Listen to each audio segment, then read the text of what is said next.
Hello. All right, here we are. Excellent. Well, the gang is all here. Let's jump right into it with the season's greetings to everyone that's able to join us today. I'm glad to share my time, energy, and heart with Brand Innovators as they are celebrating their 10th anniversary of accelerating digital transformation and transforming marketing and media both. My name is Myron King, Chief Integration Officer here at VMLY&R, and this is the fourth of the Fireside Chats today, and it's been a really impressive lineup. Hopefully you've been able to enjoy some of those other conversations. But I'm fortunate to be speaking with speaker, author, entrepreneur, and DEI champion, Leanne Shear. She's the Director of Operations and Culture at CITYROW, a company transforming the exercise landscape in New York City and beyond. And we had a previous conversation just to get aligned for today's talk. And I think we became fast friends because of our alignment on so many of these topics and issues. I think you're a superhero, Leanne, and all superheroes have an origin story. So why don't we start by you sharing a bit of yours? I love that. Thank you. And I feel exactly the same way about you because I want to hear your story too. Yeah, and I am thrilled to be here. Thank you all so much. I've listened to the previous fireside chats, and I am going to leave here today incredibly inspired. It's the things we're talking about. I'm probably going to reference some of the previous chats in my chat because I just couldn't stop taking notes. So brava to a job well done to everyone before us.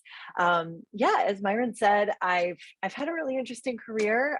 Originally from Buffalo, New York, and I always have to say that quick go Bills in there for our team this year. And I moved to New York City right after graduating college, where I went in Philly, and almost right away became a professional writer. And my career has evolved from there. I spent a lot of time writing, published a couple of books, started freelancing for magazines and newspapers. And then right when I was getting my master's degree in essentially women's studies and cultural politics to be able to write more knowledgeably and on bigger topics like female empowerment, I had the opportunity to open my business, which was called Uplift. And Uplift was a women-only fitness studio in female society. We did all sorts of things to empower women. Fitness, I'm not a fitness guru. Fitness was a means to an end to empowerment. Very quickly, I saw that when women became strong, literally physically strong, it translated into other areas of their life. So we evolved and grew the company. It was a really wonderful experience. To move on, I decided to close down Uplift at the end of 2019. And merely because it had run its course, it was time, and we had a brick and mortar location, and anyone that's ever owned a brick and mortar location knows that sometimes they run their courses. And I started in early 2020, consulting for a variety of companies, and then CITYROW, one of them, brought me on board as Director of Culture and Operations. And I think where Myron and I first connected is on the idea of how important this work is in a cultural sense of every organization. So that's where I am today, also doing all sorts of things around female empowerment and writing my next book on female empowerment. Exciting. That's an impressive story. I spent some time in upstate New York as well. So I was in Rochester, so I have a little bit of familiarity with Buffalo. And their affinity for wings, things like that. Lucky you. Yeah, indeed. My origin story is slightly different, but I'm from Kansas City, and I probably swore at one point never to return to Kansas City, and but here I am, and have been here for maybe 20 plus years since returning, and haven't regretted it. Raised a family here.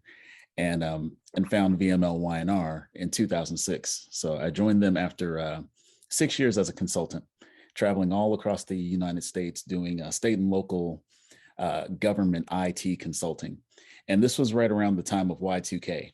So digital wasn't really a term of art at that time, but what I was doing was literally user experience and training and implementation for concepts that were really about creating more access to systems for people that are really literally saving lives in the real world. So that's how I got my entree into this work that we do at the intersection of marketing and technology.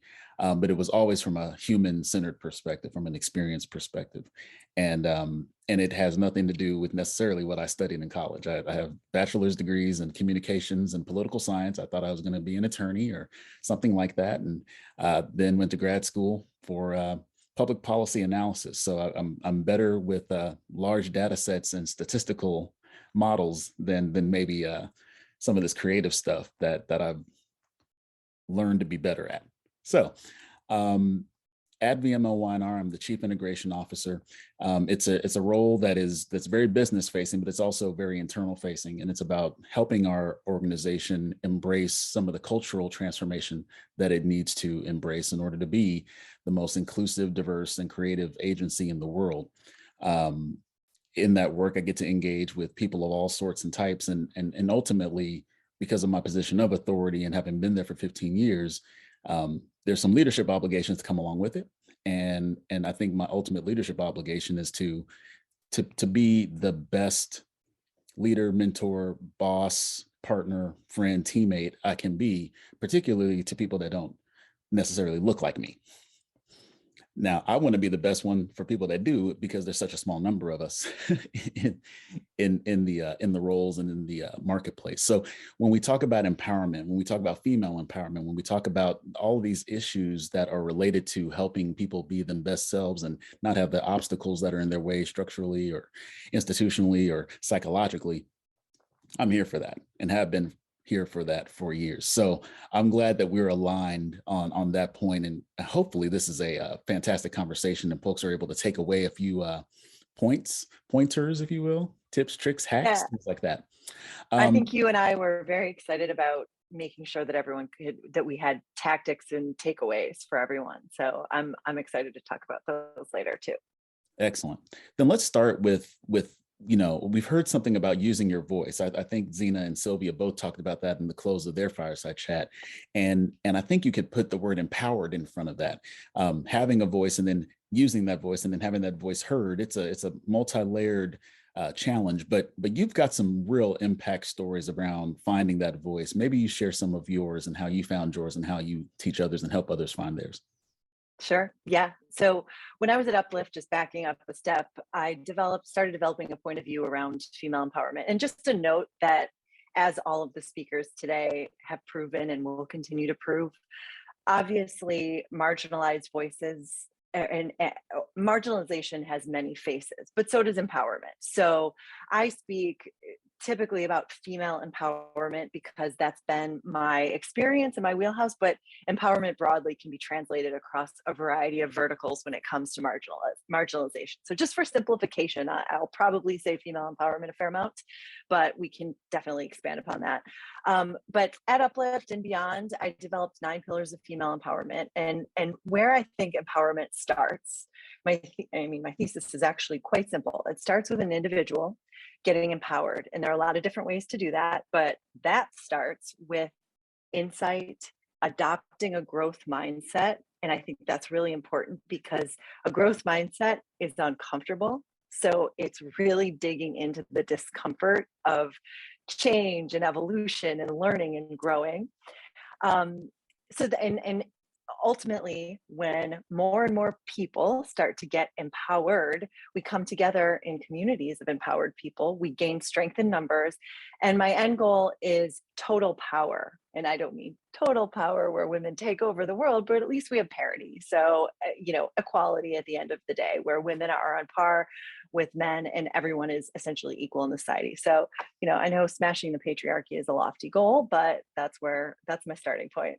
And thanks for bringing up voice, Myron, because that's another one of my pillars. And I think what's really interesting about that is, and this will certainly be the seed to our conversation about how to help people gain an empowered voice and be empowered. But where, for me, and I think a lot of people, it starts or should start, is listening. And listening is so important because it's a very active thing.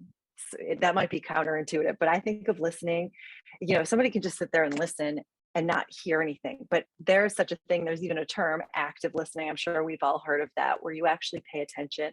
And what's really interesting about listening is it's actually, in my mind, an interaction. So there's an exchange of energy. When I listen carefully to someone and really hear what they're saying, I feel good and empowered. So it's a two-way street in a really, really powerful way to empowerment and ultimately power. I love that. I think there's such a, I've said it a few times that the only gift COVID gave us is the gift of connection. And really you can't connect authentically if you're not willing to listen, if you're not willing to step away from the things you think you know, and just kind of see that moment of I get it, I understand, and just pause. It's not about getting Exactly. it sometimes. It's not about understanding so much as it is about receiving, you know, and there's like two mindsets. There's a fast thinking mode and a slow thinking mode. And we spend 98% of our time in fast thinking, which is like, what am I going to do next? How am I going to react? How am I going to respond? Versus just embrace, receive, ponder, reflect, and then connect. And I feel like we've had a bit more forced time to emphasize that point of connection. So I've always valued the listening and the active listening, but I think there's something even more, another layer to it of, kind of pause what you think you know, have some epistemic humility, if you will, and don't assume that what you know is the only thing there is to know or the only way there is to know it. I think that'll help a lot of leaders better listen to people that aren't like them to understand what help looks like, what empowerment looks like, what sharing and co-authorship and collaboration look like. So great point. Yeah, I love that too. I think it's really important to underline that I don't know, was it Socrates? Way back in the day said, true wisdom is admitting you know nothing, or maybe he just said, I know nothing. But I think that's really powerful. And I love too what you just said about, we're all so eager to jump in and not necessarily even provide the answer, but provide our opinion or thoughts on things. And because we're all really smart, engaged people, I get it. But I just think that there's something so important about sitting back. And it's also a point of vulnerability to admit that you don't know anything. Nobody wants to admit that. But it's okay to admit that. It's okay to be that vulnerable and to say, I like to qualify by saying, I don't know that yet. So I think that's a nice way to bridge the gap between total ignorance, because that's not always the right route either, and an overbearing sense of I know everything. It's I don't know yet, but I'm listening and learning. So I want to ask a question about vulnerability. And when Mhm. we think about the perception of leadership, you successfully ran your own company for a number of years, and are now leading another organization and guiding the way for them in terms of how they're going to leverage culture towards growth. How easy or difficult has it been for you to be vulnerable as a female leader when the Mm. perception of vulnerability in a woman can be perceived as weakness? That is a fantastic question. And I could talk for hours on this. I think the biggest challenge has been learning the line between being vulnerable and oversharing, for example. So there's a gamut there, but vulnerability is something beautiful and powerful and important, and everyone should learn to be vulnerable. But there's a line, and I mean, I could say a million. I'm sure we've all seen it a million times in the workplace, in our personal lives, on social media, etc. So where I think the distinction is vulnerability, when it's the positive kind, for lack of a better term, is where you share something and there's a lesson or an end goal, or you learned something, or both people can learn something. Oversharing is that feeling where someone is just sobbing in their social media camera for all the world to see. No offense if anyone has done that, but I just think that's a pretty big difference. And I think it's very difficult for women. The founder of CITYROW is this incredible woman. She, it's a tech company, really, fitness, but it's a digital app and at-home rower. And the founder is raising money right now, and she's struggling with that in a struggling with it. It's a challenge for her. She's not struggling with it. She's doing beautifully, but it's being a woman and towing that line, because there's a backlash effect too. Women really do have to toe the line, because if you are too feminine, you're perceived, or, you know, quote unquote, too feminine, you're perceived as weak. If you're too quote unquote masculine and aggressive, you're perceived as too aggressive. So in a lot of ways we can't win. So it's situation by situation, determining that line, and being, again, sort of a listening and awareness factor too to it, because it's case by case, I think, too. Yeah, I'm studying that and observing it and trying to refine, you know, my own approach to leadership to fit differing contexts and different situations. We can't always be the same leader all the time. And I won't say that anything is mutually exclusive, but you can't be two things at once in some cases. So this is an interesting point of view, and finding that line. I think that was one to jot down for the listeners. You know, there is something about that end goal, sharing the lessons and learning together, and that collaborative journey is really important for leaders. If I can trust that you'll be with me as I grow, as I learn, as I ascend, you know, then I don't have as hard a time sharing that with you. I look forward to having people who say, you know, they're standing behind a podium accepting an award and saying in their thank yous, maybe I'm one of the names. I'm good with that. As a baseline for how I might be recognized in someone else's path. The backlash is a good one too, Leanne, but no, you were going to say, I'm sorry, go ahead. Well, I just love your, you know, again, we're very simpatico here. When you talk about leadership, and especially organizationally and corporations at work, there's also a point about, and this pertains to vulnerability as well, leading and managing up and managing down. And you're right, there are different ways to do that. So, you know, I'm sort of a people person. I have a lot of mentees, a lot of people under me that I manage. And, you know, there's sometimes even a temptation to be a little bit more open with that group of people, or, you know, there's a million different nuances here, but I just think it's a distinction and an interesting point about leadership and managing people, that you have to look at it up and down. And I think there's no perfect way to do it, but it's important to be aware of those nuances. So just wanted to underscore your point there. I love that. I appreciate it. I'm thinking that one of the things that I picked up on since COVID is there's leaders that will say, here's what I would do, right? And they give you advice, they give you a suggestion. And there's also a leadership mode of, I hear you, here's what I'll do, right? And I think that sometimes, depending on the personality type you may lean one way than the other.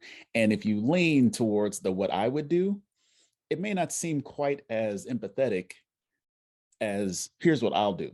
But that doesn't necessarily create the same space for someone to solve the issue themselves, or to have that challenge and to have that badge or that feather to say, I overcame this, I just got some advice. Have you felt that same sort of push-pull tension between those two poles?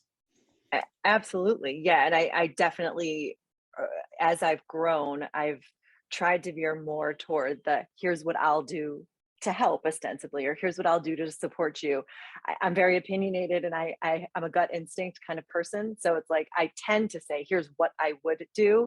And again, you're right that I totally agree. There's a context for that, a place and time, but I think empowerment is again an interactive process in the workplace in particular. So I think, you know, bolstering people the best we can is the thing that we should do, if as much as possible.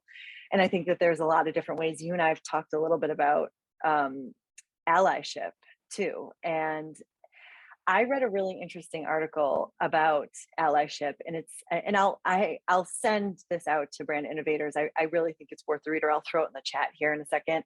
But the title is "Don't Be an Ally, Be an Accomplice," and I love that, because think about the word accomplice. There's almost a negative connotation to it, but it means you're part of something.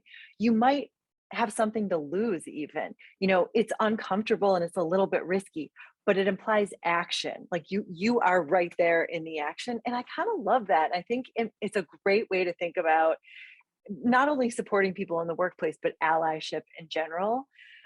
So I didn't mean to jump ahead there, but it feels like a really nice parallel path to everything that we're talking about the workplace and empowerment.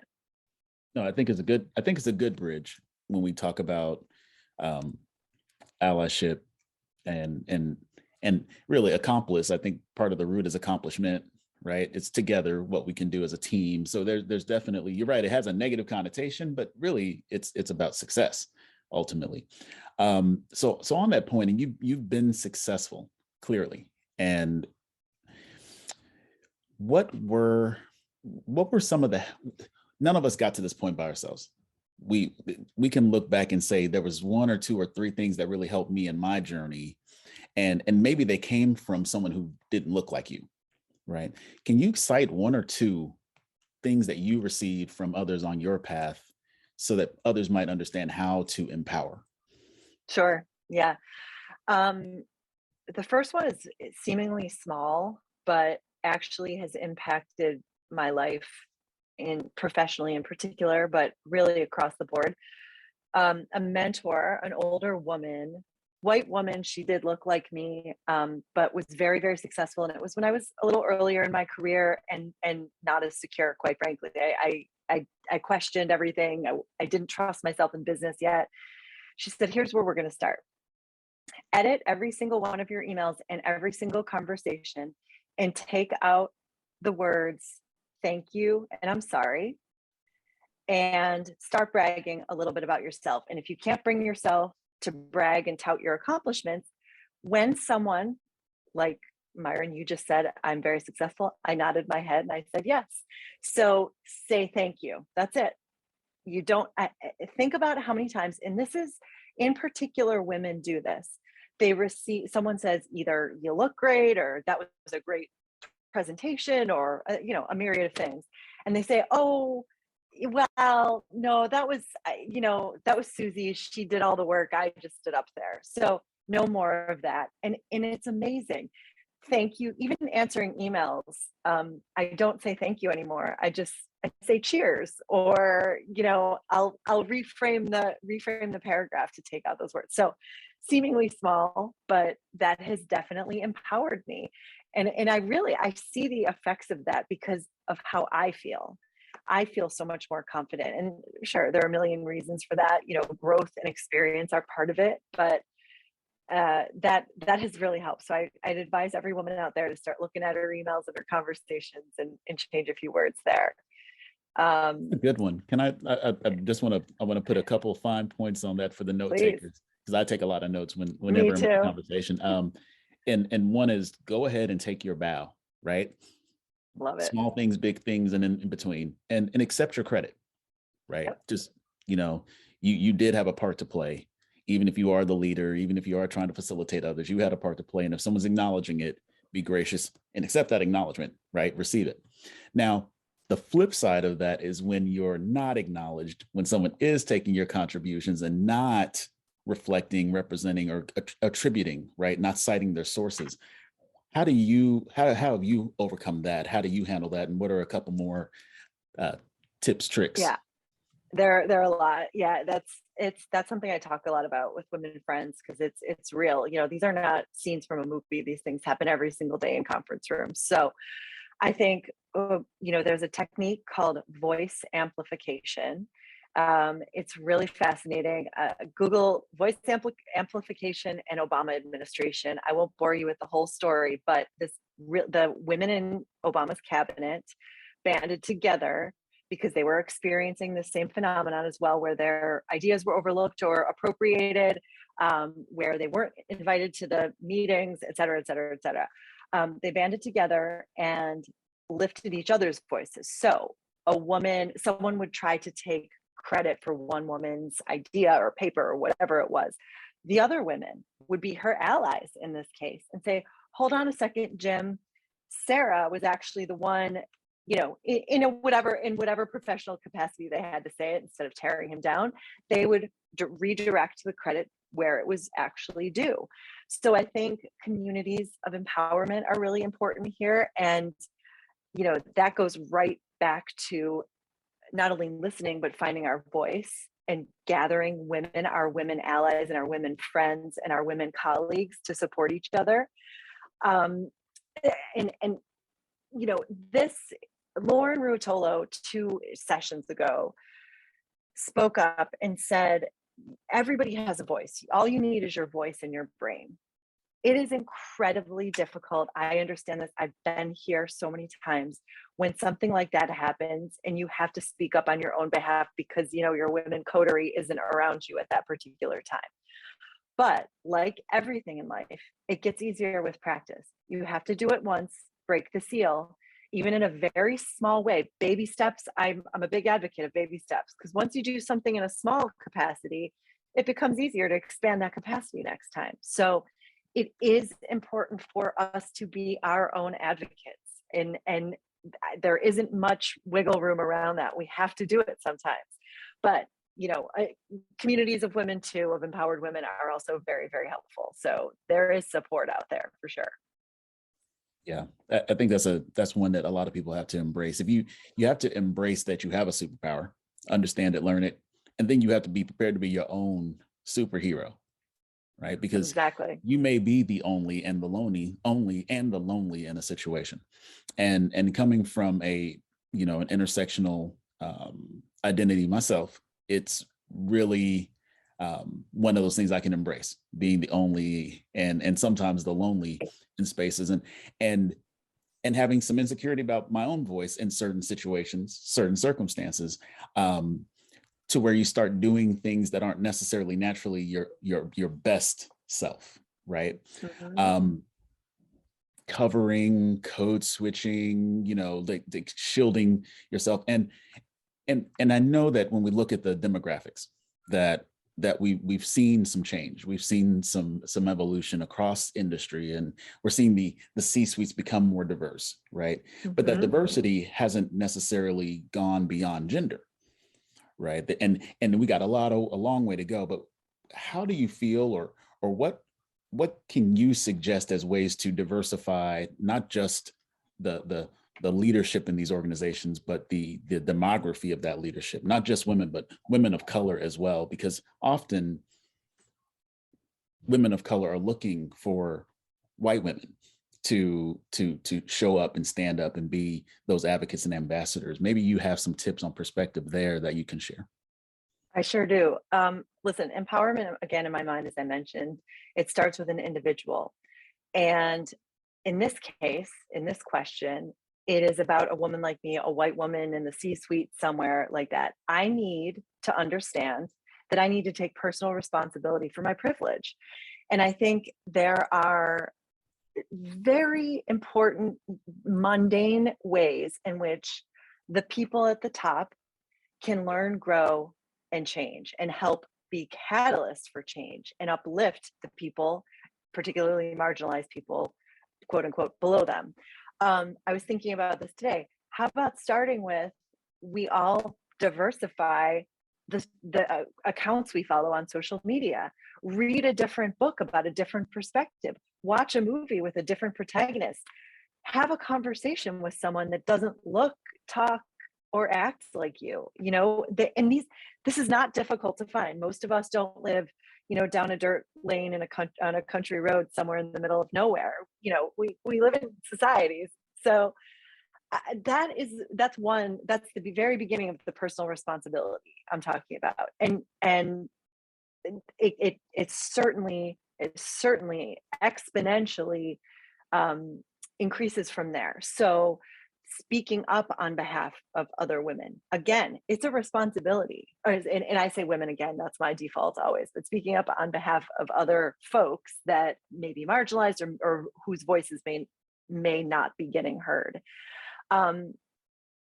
Those are very, very important things to do. And again, as we just discussed, on your own behalf or on behalf of someone else, it's not always the most comfortable thing. Well, guess what? Growth, change, and evolution, it isn't comfortable. So baby steps, practice, and you'll get there. I also think I've emphasized this a few times, but I'm a community builder. I'm a collaborator.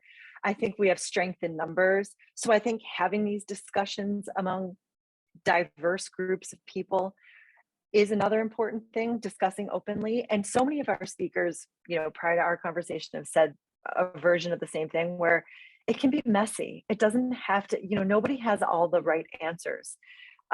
We can all take a deep breath and have a real authentic conversation. And that helps uplift everyone, in my opinion. Not the numbers, baby steps, Yep. tiny habits, and personal responsibility. I think those are all bullet points that we can take. We had a tidal wave of these points of views about allyship. There's tons of resources out there if people want to deepen their own allyship. One of the things that I learned, and it was from a woman of color who, for lack of it, had a very unique story. The point of the story was that proximity doesn't necessarily make you an ally, right? You're not an ally because I got somebody in my family that insert, right? You're an ally when you better understand the challenges that those folks face and can be an ambassador for those challenges and help solve those challenges when they're with you, but even more so when they're not. Right. And that's where individuals I've heard about the challenging conversations that people have had in the last 18 months with family members. Like they haven't talked to their grandparents in months, maybe even a year, because they got raw about perspectives and points of view and whether it's traditional gender roles or gender association or facts versus fiction versus opinions versus. But it's in these moments, these real personal one-on-one moments that change can take place. It means that each of us do have a responsibility to be that catalyst, like you said, to be that catalyst for change and recognize relative privilege, right? Like in certain spaces, some people have privilege where others don't. And I realize that as a Black man in America, do I have the same privilege as my white counterparts? No.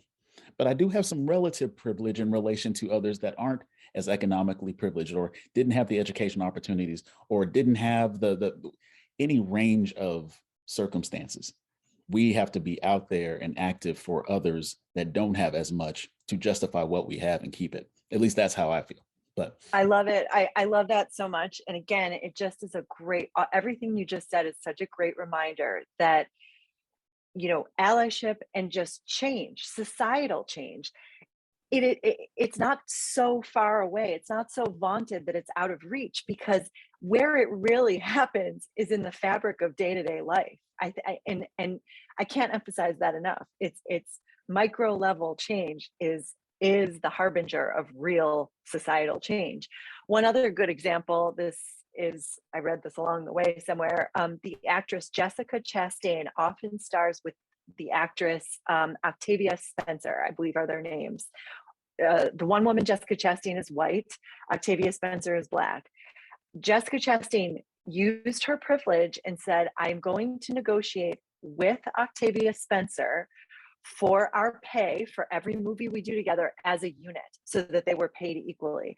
I thought that was, this is Hollywood. We're talking bazillions of dollars, I'm sure, but still, just on that micro scale, two women effected incredible change in an industry where pay is huge. So I couldn't agree with everything you said more, and I love it.